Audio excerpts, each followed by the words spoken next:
মিথ্যের বিরুদ্ধে প্রতিরোধের রাজনীতি।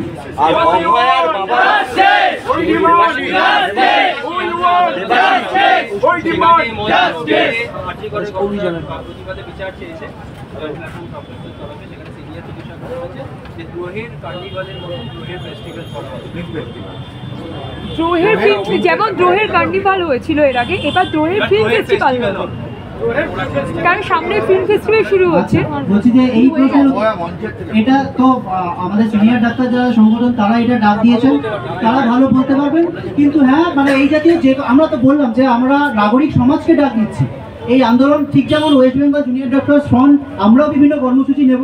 প্রত্যেকটা অভয়া মঞ্চ হোক বা প্রত্যেকটা নাগরিক মানে সমাজ বলুন, নাগরিক মঞ্চ বলুন, নিজের মতো করে সংগঠনগুলো নিজের মতো করে এই লড়াইকে এগোবে, এটাই তো স্বাভাবিক। হয়তো বিরোধিতার কোনো জায়গায় নেই।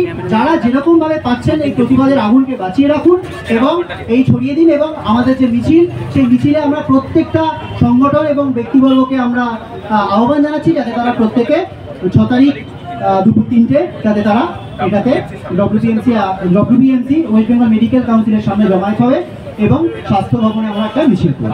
দেবাশিস, একটা শেষ প্রশ্ন, যে অভয়ার বাবা মা এর আগেও দেখেছি কয়েকটা প্রোগ্রামে না আসে বা যাওয়া এবং শুভেন্দু অধিকারী বিরোধী দলের দিকে বিধানসভায় পৌঁছবে, এবারে কি মনে হয় যে আবারও তোমাদের এই আন্দোলনের সঙ্গে সংঘবদ্ধ হয়ে একই সাথে লড়াই? দেখুন, একটা কথা স্পষ্ট করে দেওয়া যে আমাদের যে সহকর্মী অভয়া, তার মা বাবা অর্থাৎ কাকু কাকিমা, তারা আমাদের প্রত্যেকটা কর্মসূচিতে আসবেন, এটা আমাদের কোনো উদ্দেশ্য নয়। তারা শোকসন্তপ্ত একজন পরিবার, তারা আশা করে আছেন যে আমরা সহ বাকি প্রত্যেকের দিকে শুধু আমাদের উপর আশা করে আছেন এরকম নয়।